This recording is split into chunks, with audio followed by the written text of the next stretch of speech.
healthcare recruitment, who the province has been able to attract to work on the front lines. The arrest of a woman sparks outrage online. Why RCMP say the video only tells part of the story. And a twirling team trains for an international competition.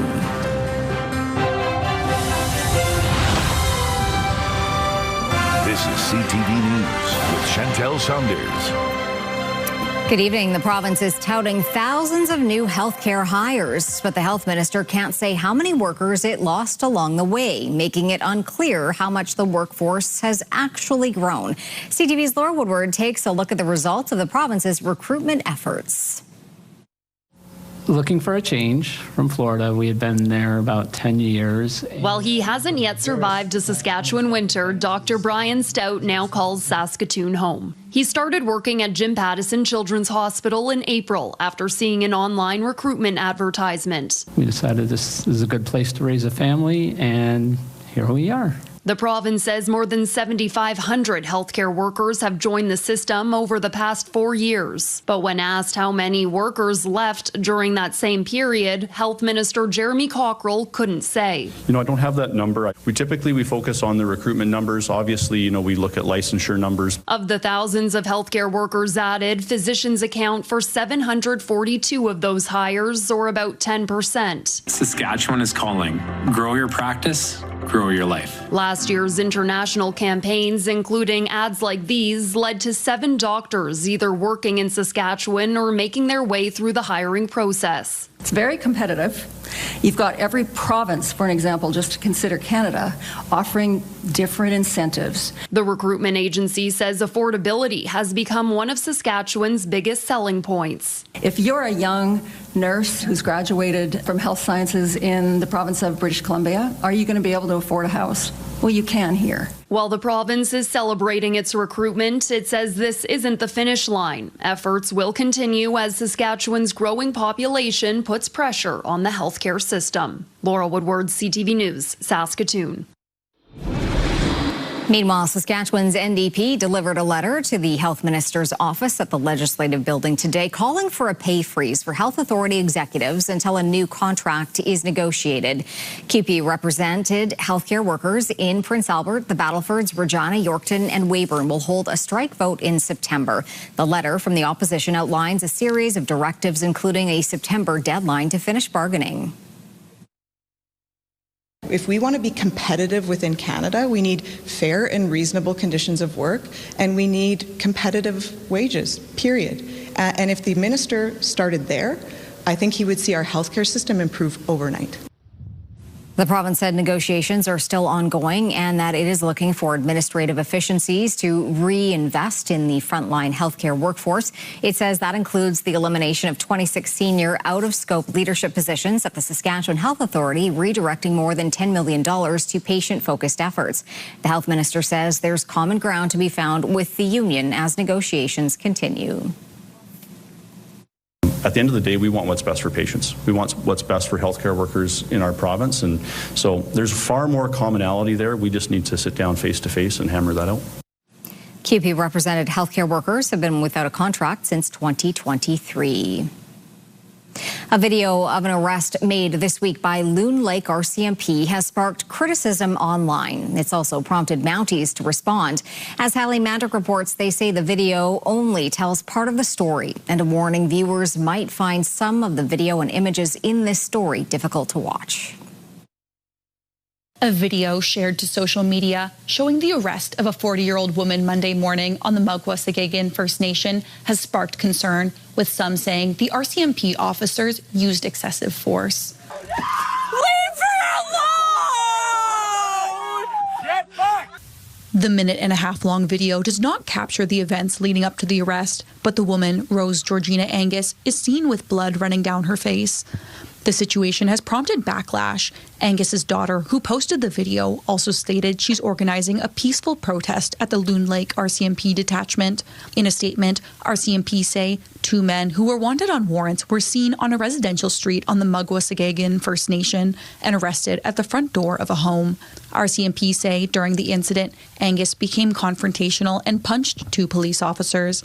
Mounties say Angus was told to stop moving, but she left the front steps of the home and was arrested. RCMP saying, quote, when police officers are required to intervene in a given situation, it is by nature a complex, dynamic, and constantly evolving situation, often in a highly charged atmosphere. We recognize that any enforcement action can generate strong reactions, and we take those concerns seriously. Following an initial review of this incident at the Saskatchewan RCMP district level, which included the viewing of the RCMP body-worn camera footage, the force used by the police officers involved in this incident was determined to be reasonable. Still, the Saskatchewan Serious Incident Response Team says it will investigate the use of force used during the arrest.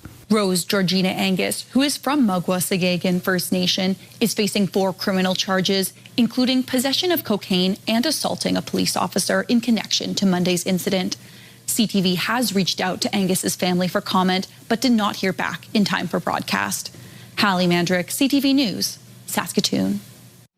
Another appeal has been filed in the case of a former Saskatchewan Mountie serving time in prison for the death of his former lover. In 2024, Bernie Herman was convicted of manslaughter in the 2021 shooting death of Braden Herman. The 2 were not related. During his trial, court heard Bernie Herman was in uniform at the time of the killing. Herman was originally charged with first-degree murder. That was downgraded to second-degree murder. The Crown appealed to overturn Herman's conviction of the lesser charge of manslaughter instead of second-degree murder. Herman also appealed his conviction and sentence. Both conviction appeals were denied, but a judge did set aside Herman's original 11-year sentence, imposing one of just over 7 years. Now the Crown is appealing to the Supreme Court of Canada, asking it to determine if the manslaughter conviction should be upheld rather than second-degree murder and whether a new trial should be ordered. An inquest into the death of a man who died in police custody in northeastern Saskatchewan is scheduled for next month. 34-year-old Trevor Charles died on July 16th of 2023 after going into medical distress in his cell at the Pelican Narrows RCMP detachment. He was taken to the local medical center by paramedics where he died. The inquest into his death has been scheduled for August 18th to 21st in Creighton. Prince Albert police are again asking for the public's help for information in the disappearance of a man 46 years ago. Robert Wiggins was last seen on July 28, 1980. Police say he was dropped off by friends at a home in the 500 block of 11th Street East in Prince Albert just before sunrise. Wiggins' wallet was found in the summer or fall of 1980 along Highway 16 near Radisson. It had $300 in cash and a check. Anyone who knows anything about the disappearance of Robert Wiggins is asked to contact Prince Albert Police.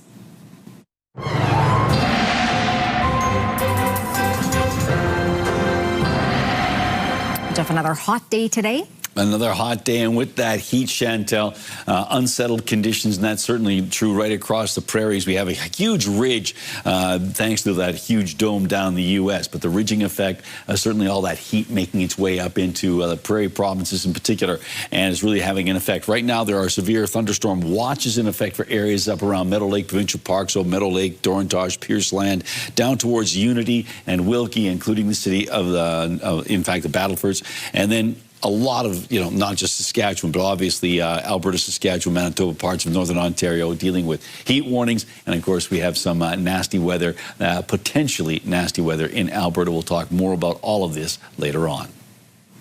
Photo radar will make a comeback to Saskatchewan later this summer. Automated speed enforcement was discontinued in May after the service provider ceased Canadian operations. As Wayne Mantika tells us, SGI has now signed a contract with the new company. Saskatchewan photo radar cameras have been sitting idle since the end of May, after the service provider decided to end Canadian operations. Now SGI has chosen an Alberta company to take over. The new vendor is Global Traffic Group. The program, for the most part, will stay the same as it is today. The most visible change will be the equipment. The new cameras will be mounted on poles similar to existing red light cameras. Installation will begin next month. The photo speed enforcement program is really about safety. It encourages drivers to follow the posted speed limits, especially in high-risk areas, which helps prevent collisions, injuries, and fatalities. Photo radar brings in an estimated $1.3 million in ticket revenue monthly.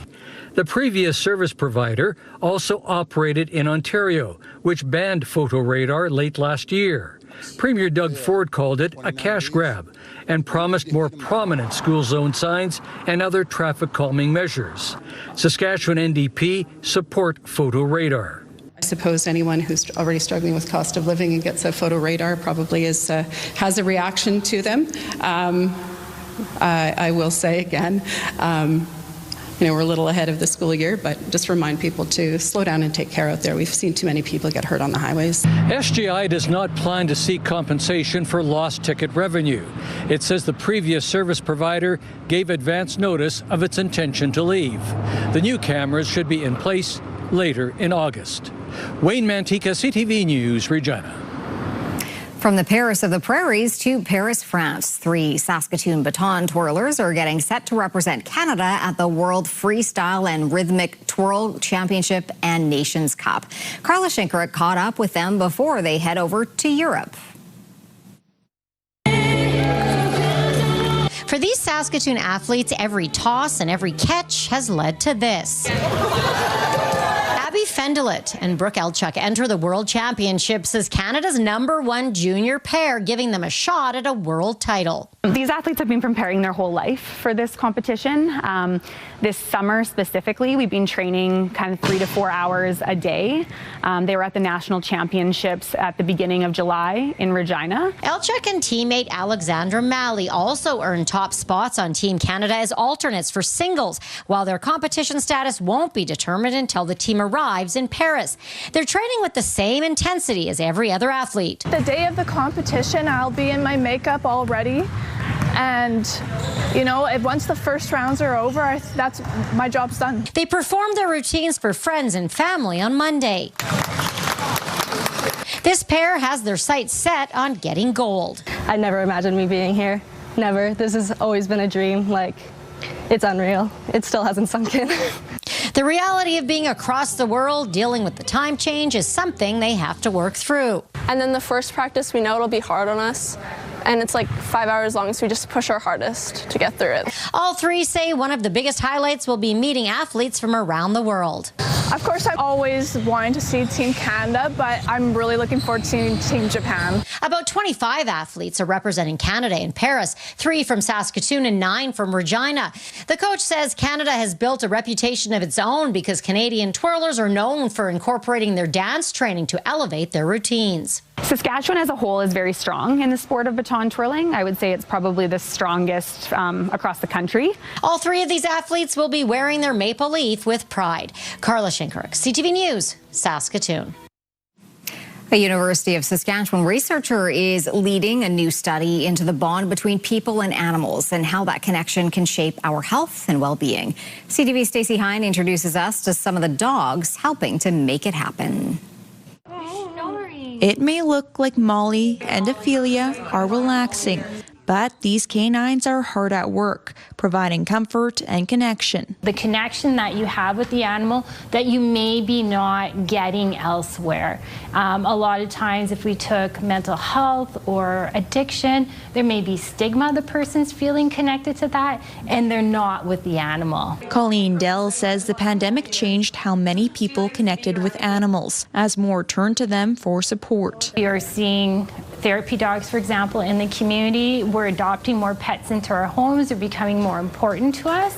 And so the research has to catch up with that. Now, with a $2.5 million federal grant, Dell is expanding her research on human-animal connections. She says therapy dogs will visit a variety of facilities where researchers will interview and survey participants and use creative methods to better understand the impact of those interactions. We will have dog behaviorists, people who understand the slightest little change in their demeanor and what it's saying. Wendy Stober says the research will also help therapy dog handlers better understand their dog's experiences. Therapy dog handlers, we kind of think that we know and have a good handle on what our dogs are feeling and their needs. But we don't really know that for sure. We're just guessing that we're doing it right. And for Molly and Ophelia, their visits are helping researchers build a better understanding of the bond between people and animals.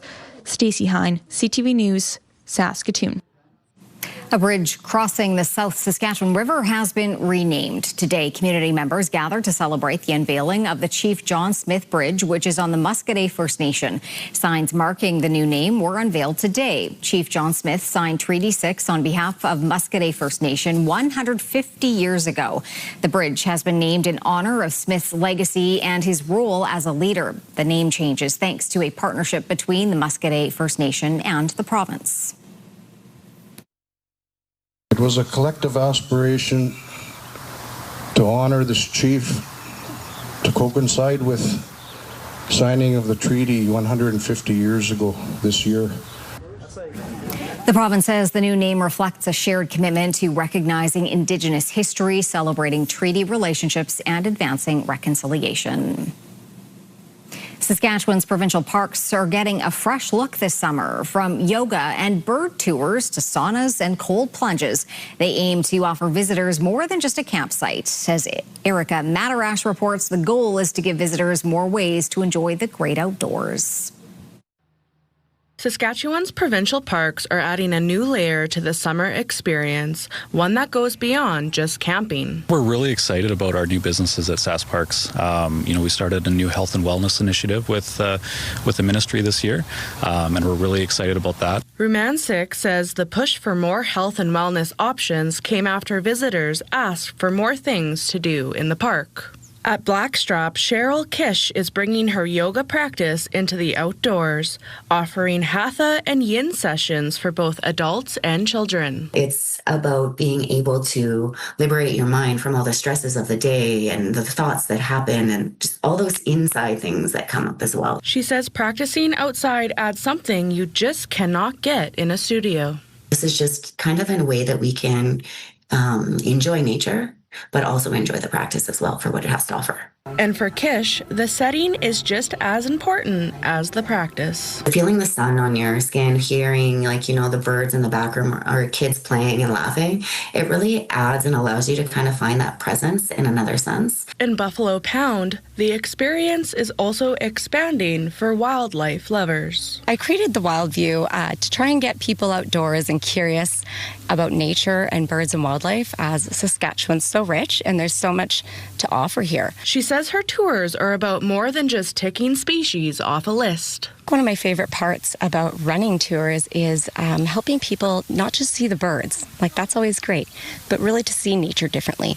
Marshall Morgan with Loon & Co. is bringing a new wellness experience to Rowan's Ravine. We've designed the space for people to utilize it to go through the heat and cold cycles and to have a place to rest and relax, but also to connect with family and friends and the people that you bring out here. He says the location was a big part of the draw. The opportunity to have a space out here for people close to Regina, but also the surrounding communities here. We just thought it was a great fit. At Saskatchewan's provincial parks, where the only thing more refreshing than the view might be the new experiences that come with it. Erica Matarash, CTV News, Rowan's Ravine. The Saskatoon X Parade will take over parts of downtown tomorrow. The parade kicks off at 10 a.m. starting at 24th Street and Spadina Crescent East. It will wind its way down to 4th Avenue to 20th Street before heading up Spadina Crescent East and back to 24th Street. The city says road closures will be in place starting at 5 tomorrow morning, so drivers are advised to plan ahead. The Saskatoon X gets underway Thursday and goes until August 6th.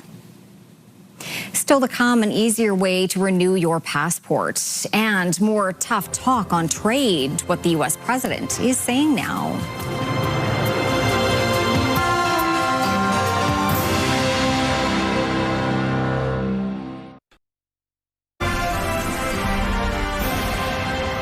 We're watching CTV News live from downtown Saskatoon. Thanks for staying with us. More tough talk from the U.S. president on trade. He has now told Fox News he doesn't care about updating the trade pact with Canada and Mexico and that he'd rather be independent. Rachel Ayala with the latest. So the USMCA, are you looking to update that? I don't care. I mean, I don't really want to. U.S. President Donald Trump made it clear today he doesn't really want to renegotiate the trilateral trade pact known on this side of the border as CUSMA. I'd rather be independent. Here's the thing. Mexico and Canada need us.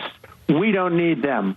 The deal is important for them. It's not important for us. This declaration prompting new questions about Canada's ability to get a good deal. We haven't seen the intensity that a government that is focused on its interests should be bringing to our own North American contact. Canada-U.S. Trade Minister Dominic LeBlanc and this country's chief trade negotiator are heading back down to D.C. this week for meetings. And this longtime Canada-U.S. relations expert says Trump's latest comments show that this country should be treating this trade war like a war. It's not because you wish to exacerbate the trade war with tit-for-tat retaliation. That's not working. And it's not that you want to, do something dramatic that'll hurt your own economy. But the U.S. has to be convinced that you're willing to. That's, I think, where we are. With just 3 weeks left before Trump's 50% tariffs on a range of Canadian exports come into effect, there's little clarity on the minister's game plan. I think he owes our country some transparency. And new data indicates the renewed tariff threats are casting a fresh chill on already frozen business investment. Holding back on business investments today, whether it's investing in machinery and equipment, R&D, or people, means delayed in future growth in wages and productivity later on. And so with all this uncertainty, it's really starting to affect our long-term competitiveness. LeBlanc's office confirmed to us this afternoon that the minister is now in D.C., but still won't say how long he plans to be there. Asked to respond to Trump's latest salvo and if it hurts their chances of getting a deal, the minister's spokesperson said, quote, "We will not comment on that." Rachel Aiello, CTV News, Ottawa. Premier Scott Moe was in Washington, D.C. today attending the funeral of Senator Lindsey Graham. Moe joined several federal government officials representing Canada after receiving a personal invitation from the Graham family. The Premier met with Graham several times, including last year, to discuss trade and the energy sector. Graham visited Saskatchewan twice in 2009 and 2015, including a stop at the Legislative Building when he thanked Canadian troops for their service in Afghanistan. Today, Moe said Graham had a deep understanding of Saskatchewan and its importance to North America, energy and food security, adding he was always gracious. Graham died of a heart issue. He was 71 years old. A Canadian intern accused of spying for a third country while at NATO military headquarters in Belgium has been denied bail. Officials say the suspect is of Chinese origin. CTV's Judy Trin takes a closer look at what comes next. A Canadian intern will remain behind bars after being denied bail. The woman is accused of spying at NATO's strategic headquarters in Mons, Belgium, known as SHAPE. The suspect allegedly worked for an unnamed third country and is a member of a criminal organization. NATO interns are usually screened by member countries. In Canada, CSIS and the RCMP would be involved in the vetting. I don't think it's worrisome. Dan Stanton, a former CSIS officer, said this could be a counterintelligence operation, and the deliberate disclosure of ethnicity sends a message to the foreign power she's working for. The way we've uncovered, or we meaning the government, or various governments, have uncovered perhaps the modus operandi of an intelligence service, and has stopped the further development of what could be a mole or a penetration agent on behalf of another country, let's say China. SHAPE is the command center for NATO, where the alliance plans its military operations and decides where to move troops and weapons. In a statement, Colonel Martin O'Donnell says there's no indication that NATO or SHAPE operational readiness, command and control, or ongoing tasks have been adversely affected. SHAPE, the supreme headquarters of Allied Powers Europe, hires 35 interns a year. Now that the Canadian woman and alleged spy has been denied bail, she'll have the opportunity to appeal. Judy Trin, CTV News, Ottawa. A 7.1 magnitude earthquake hit southern Japan today. Dozens of people are missing or injured. Authorities are still assessing the full extent of the damage. Around 20 to 30 workers at a shopping mall were missing after an explosion following the quake. Several people were also reportedly missing after a chimney collapsed at a paper industries factory.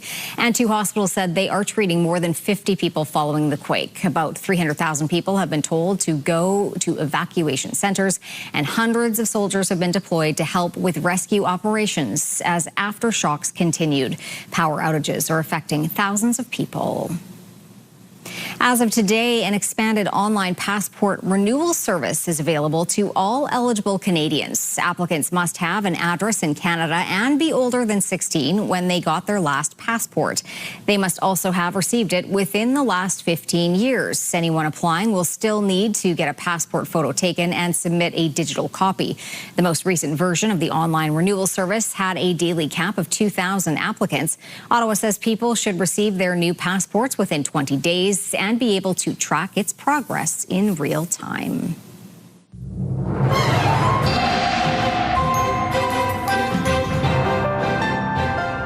Hey, I'm Tallmark, here with Saskatoon Fringe and my new show, Eat It Anyway. Eat It Anyway. It's a musical, comedy, storytelling experience. 5 instruments, no bananas, 1 swear word.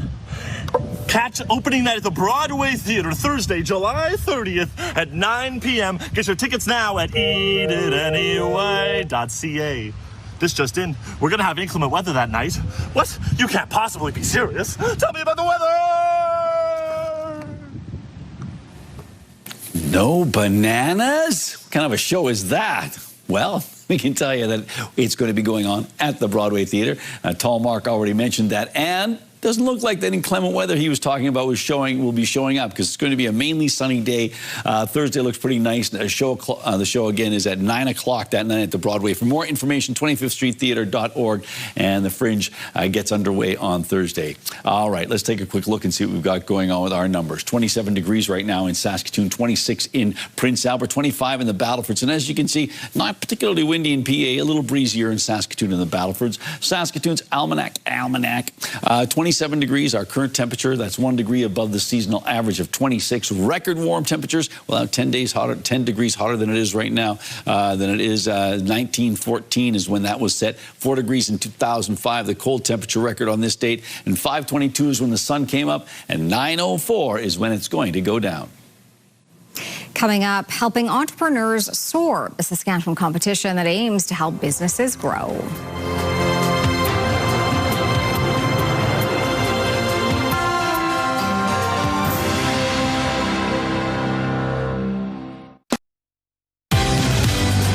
Saskatchewan roadway is seeing some major improvements. Wednesday on Your Morning, we're in conversation with the minister about the cost and value of upkeep.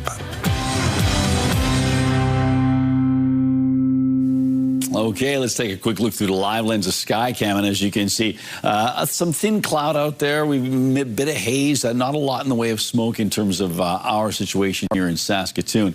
Let's take a look at our satellite and radar shot here, and we can show you exactly what's going on with regard to the ground clutter. So that it's so hot that the radar gets fooled, and so you see all these splotches. It's not active weather. Here is the active weather, and it's being steered towards the north because we have that huge high, I should say, anchored in the U.S., big high-pressure ridge that sort of extends across the Prairie provinces, and the jet stream continues to sort of move that in that direction as well. So all this active weather moving up this way, not a lot going on down here except that it's hot. Oh boy, is it ever.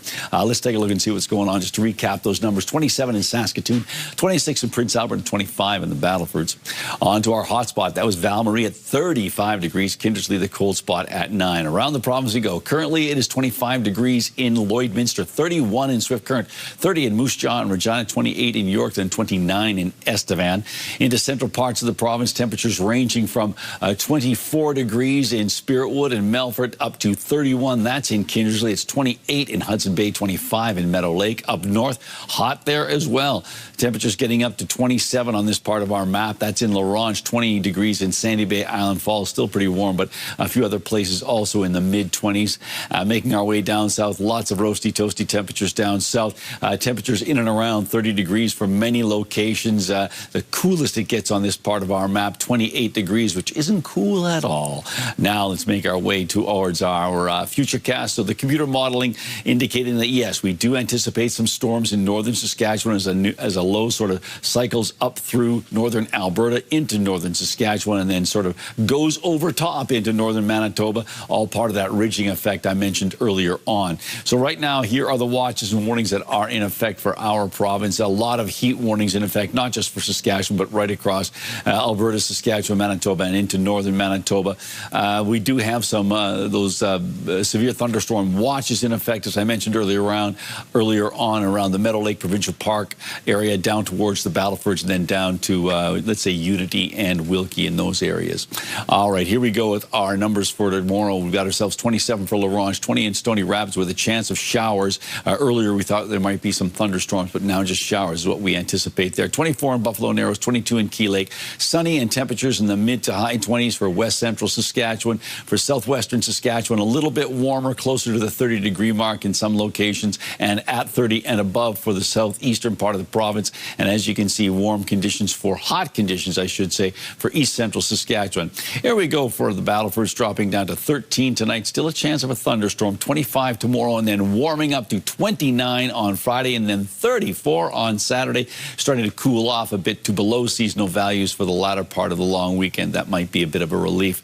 16 degrees for Prince Alberton area for tonight, and then warming up to 26 tomorrow and Thursday, getting up to 30 by Saturday, and then starting to cool off a little bit. 20 degrees with mainly cloudy skies on holiday Monday. And Saskatoon, 16 degrees tonight, partly cloudy skies, a little bit of that haze that we saw earlier on sticking around. 27 degrees tomorrow for a high, 28 on Thursday, 29 on Friday, but 34 on Saturday. And by the time we get to holiday Monday, 22 degrees and mainly cloudy skies.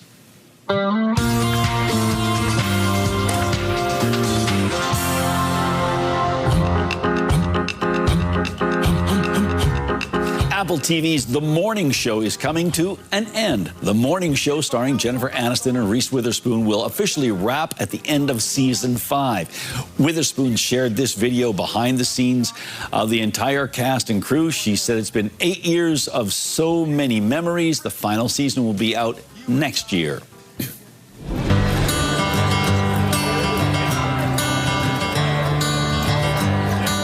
San Diego Comic-Con goers may have had a celebrity encounter, but didn't know it. Ryan Reynolds dressed up as what he calls Gene Pool and interacted with fans. He also showed up in his disguise, surprising Marvel's Comic-Con panel. He posted this video to Instagram with the caption, "I felt so lucky to be on the floor with everyone. No handlers, no security, no ropes. What a gift." And magic is coming to Tim's, and I don't mean the permanent return of the Walnut Crunch.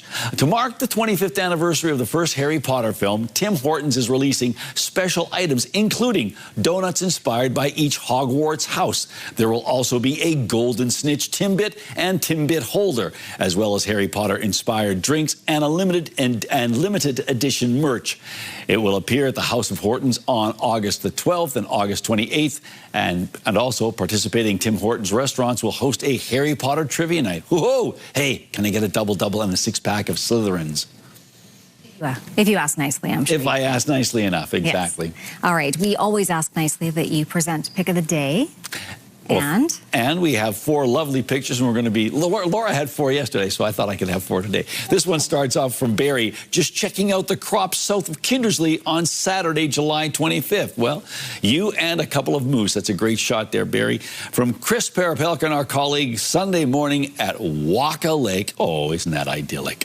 From Duncan, a 1977 Ford F-150 near Lake Diefenbaker. I wonder if it'll start.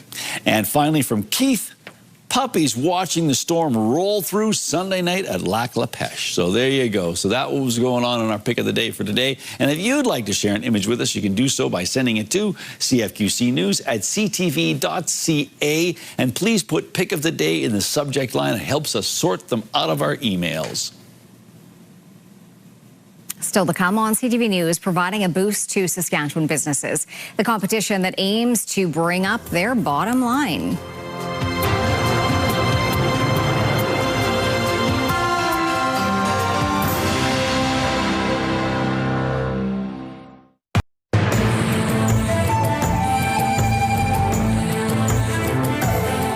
Greetings, everyone. A Saskatoon entrepreneur competition is expanding and hoping to unearth the next great Saskatchewan story.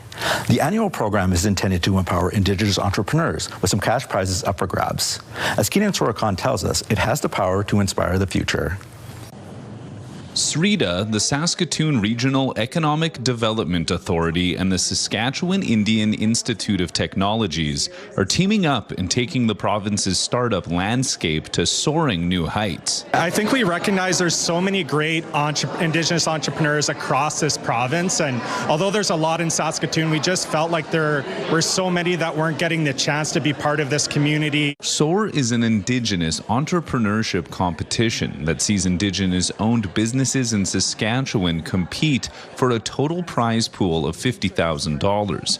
But while they compete against one another, the competition allows them to connect, be in workshops, and spend time with some of the greatest business minds in the province. Some of these Indigenous entrepreneurs that maybe don't have access to facilities like these or programs like this, say close to them, where they've got that virtual connection now, that bridge can be built. Christine Marie won the 2022 competition and says SOAR was life-changing for her and her company, Oasis Boutique. Rather than be surrounded by people trying to tear you down, SOAR has the capacity to lift you up. Knowing when you looked out and saw a room full of people that were rooting for you, that's a big difference maker. Applications are now open with the pitch finale taking place in October, and everyone involved in helping give the next Saskatchewan success story the push it needs is happy to show what's possible by connecting with the right people. You're pursuing your business, nobody's going to want it more than you, but that you have all those champions and those cheerleaders right in your back pocket who are standing alongside of you and wanting you to succeed just as much. For Indigenous Circle, I'm Keenan Sorokan.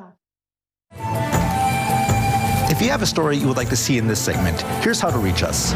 You can contact me by email, and you can also watch past episodes and segments of Indigenous Circle on our CTV Regina and CTV Saskatoon websites.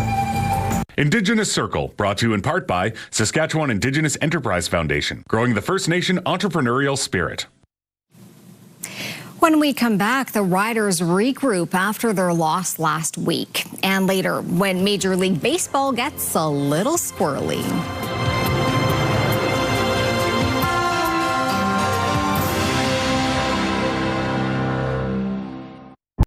Here's what's happening in our community. The Nostradamus Factor Collective is inviting you to a blacklight fundraiser on Saturday, August 1st. The event supports the collective's entry for Nuit Blanche in September. SCI Sask is hosting its 7th annual golf tournament on August 8th at Holiday Park Golf Course. You can submit your community event by visiting our website and clicking on Community Calendar or scan the QR code on your screen. Okay, here we go with tomorrow's forecast. And, oh, here's a shock. It's going to be hot. Some places it's going to be really hot, but north and south of the Yellowhead, it looks as though temperature will be manageable in and around Meadow Lake and Lloydminster and Spiritwood. Starting to get a little warmer as we move south of the Yellowhead. You can look at that. Hudson Bay on the north side of the Yellowhead, and it's hot. 31 degrees there for Hudson Bay. Down south, many locations at 29 or 30 or hotter. You can certainly see down towards the international border, a line of 32s in Rockland, Coronach, and Carlisle, 31 in Broadview. So yes, it's going to be another hot day across Saskatchewan, particularly in the Southland. And let's take a look at Purdue. Well, Purdue looks like it's going to be sunny tomorrow, 26 degrees. It'll feel a little, not a lot, but a little bit hotter because of the humidity, but there's not that much humidity, it looks like. Winds out of the northwest at 30, and Purdue is one of the places where internet plans of up to 1 gig are available from SaskTel. Some of the top under-19 women's field lacrosse athletes are in Saskatoon for the under-19 women's field lacrosse national championship.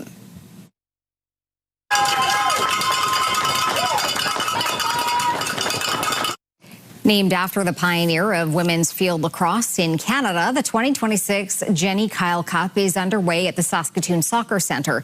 Saskatchewan, Alberta, BC, Manitoba and Ontario are competing to be named national champions. So far, Team BC and Team Alberta are undefeated at the top of the standings. After a 4-game round robin, the 3rd and 4th place teams will play tomorrow for the bronze medal game at 1:30, with the gold medal game starting at 2 p.m. Team BC won last year's national championship over Ontario. The Riders are looking to rebound from their loss against Edmonton last week. Donovan Mace on the approach the team is hoping to take when they play the Elks again on Saturday. The Rough Riders defense is hoping to rebound after Cody Fajardo and the Elks took advantage Thursday of some major breakdowns. What did you see from Edmonton?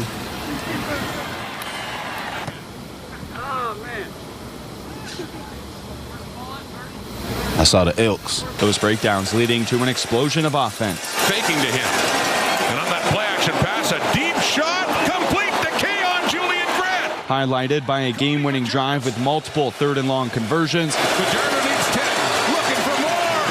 It's caught by Luther. Fajardo throwing a career-best 510 yards passing, including 5 completions of 30 or more yards and 4 touchdowns. The play fake. Going into last week's matchup, Saskatchewan had allowed just 6 completions of 30-plus yards all season. It looks bad when, you look at the stats and you say he throws 500 yards and things like that. But, for the majority of the game, I feel like we played well. We just had a couple busts, and, that's just unlike us. Being able to just correct your mistakes, really. I mean, we do got an extended week, so we're going to see some wrinkles, but they're going to do what we do, we're going to do what we do. The Riders saying a lack of communication, the root of those breakdowns, something they are honing in this week. It doesn't matter who you play. If we have a lack of communication, bad things happen. So, looking inward as a team, certainly things we can focus on. They did what they were supposed to do, right? They came in, they chopped our head off at home. So we get to go on the road and kind of return the favor, and we'd like to go and do that emphatically. And looking for revenge in Saturday's rematch against the very same Elks. Donovan Mace, CTV News, Regina. Turning to local gas prices now, the average price in Saskatoon is $1.75.5 a litre. The lowest price in town is $1.60.9. On Saskatchewan markets, Cameco finished the day at $122.67 and Nutrien was up $2.70. Coming up, the camp for kids reaching new heights. Then a squirrel strikes, creating a bit of chaos on the field. Select Hair Services brought to you by Sage, the beauty bar. Stay with us. We've got another full night of great shows for you right here tonight on CTV. Well, summer camp for kids is taking them to new heights in Saskatchewan. The climbing center in Regina is one of many camps in the province offering climbing. As you can see, it's teaching kids how to climb. The center says it's not only fun, but it also helps with upper body, shoulder, and leg strength. And parents say they like it too because it keeps their kids off their screens. And upside down by the looks of it. Yes, exactly. Spider-Man. There you That's go. like fun, though. Yeah, it does. I've done it before many years ago, and it is fun. Did you stay on the wall? Yes, I did. Oh, yes, impressive. I did. Yeah. All right, well, the play-by-play announcer for last night's Detroit Tigers game had some fun when crews tried to wrangle a squirrel on the field. The chase for the squirrel is on, and the squirrel is in the corner, and the squirrel is still eluding an entire horde of grounds crew members. And the squirrel's free once again. Hemmed in? No, I won't be hemmed in. And hops through the towel. And hops through another towel. The force field is activated. Towels can't stop him, or maybe they can. The Tigers say the squirrel was eventually released unharmed outside of the stadium. Just wanted to get in on the fun, I guess. Exactly. It's a speedy squirrel. It is a species. It was very funny watching this, watch the entire thing. It's pretty good. Yeah. Pretty good. It depends on what you want in your weather. But here's what we have going on as we roll into tomorrow. We have a temperature in the morning of about 21 degrees, by noon 23, and then in the afternoon 26 degrees. But as you can see, the wind starts shifting around at 9 in the morning, and they stay on the breezy side throughout the day. And it looks like the forecast is going to stay quite warm into the weekend. Into the weekend, absolutely warm. So those temperatures are actually not too bad for the parade. That is true. The parade tomorrow at 10 a.m. downtown Saskatoon. We will be there. Indeed. We'll see you there. Thanks for watching. Woohoo.